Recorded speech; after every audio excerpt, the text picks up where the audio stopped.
রাষ্ট্রীয় company বাপেক্সের gas তুলে নিচ্ছে বিদেশি কোম্পানি। অভিযোগ উঠেছে শ্রীকাইল ক্ষেত্রের গ্যাস তুলে নিচ্ছে সিঙ্গাপুরের কোম্পানি ক্রিস এনার্জি। কেবল তাই নয়, সেই গ্যাস প্রায় 10 গুণ দাম দিয়ে কিনছে পেট্রোবাংলা। বিশেষজ্ঞরা বলছেন নীতিগত ভুল আর দুর্নীতির সুযোগ নিচ্ছে বিদেশি কোম্পানি। অবশ্য জ্বালানি উপদেষ্টা এসব অভিযোগ মানতে নারাজ।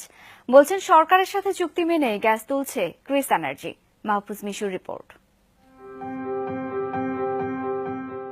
2 কিলোমিটারের মধ্যে শ্রীকাইল ও বাঙ্গুরা গ্যাস ক্ষেত্র। একটি রাষ্ট্রীয় কোম্পানি বাপেক্সের, অপরটি সিঙ্গাপুরের ক্রিস এনার্জির। প্রথমটি থেকে দৈনিক উৎপাদন 40 মিলিয়ন ঘনফুট, বিপরীতে বিদেশিটি থেকে তোলা হচ্ছে তার প্রায় 3 গুণ গ্যাস। বাপেক্সের কাছ থেকে প্রতি ইউনিট সরকার কেনে 25 টাকায়, অথচ ক্রিস এনার্জির ক্ষেত্রে গুনতে হচ্ছে 240 টাকা। 3 ভাগের 1 ভাগ গ্যাস উত্তোলন করছে বাপেক।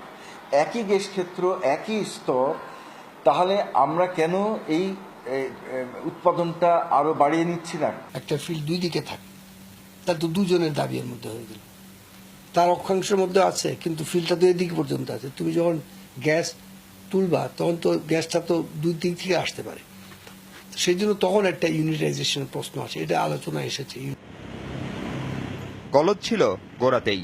2004 সালে শ্রীকাইলে প্রথম গ্যাসের সন্ধান পায় বাপেক্স।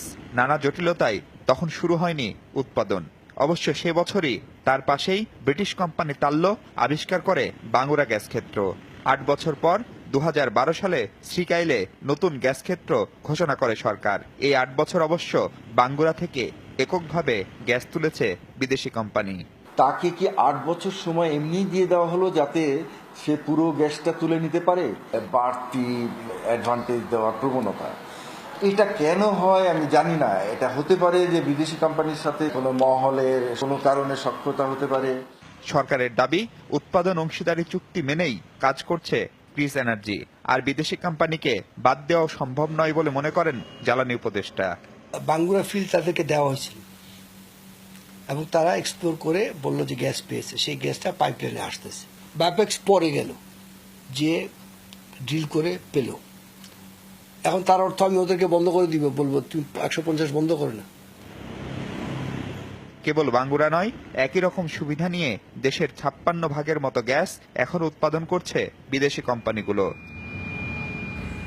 সারা পৃথিবীতে সম্ভাবনাময় গ্যাস ক্ষেত্রগুলোর দায়িত্ব দেওয়া হয় রাষ্ট্রীয় কোম্পানিকে। বাংলাদেশের ক্ষেত্রে শুরু থেকে ব্যাপারটা উল্টো ঘটেছে। শুধু তাই নয়, বিদেশি কোম্পানিগুলোকে গ্যাসের উৎপাদন, এমনকি দাম নির্ধারণ, সব ক্ষেত্রেই বাড়তি সুবিধা দিচ্ছে সরকার। এই অবস্থা যে জ্বালানি নিরাপত্তার জন্য কোনোভাবেই সুখকর নয় তা আর বলার অপেক্ষা রাখে না। শুধু তাই নয়, সরকারের যে লক্ষ্যমাত্রা অর্থনৈতিক উন্নয়নের, তাও ব্যাহত হতে পারে এই অবস্থার পরিবর্তন না হলে। মাহফুজ মিশু, যমুনা নিউজ।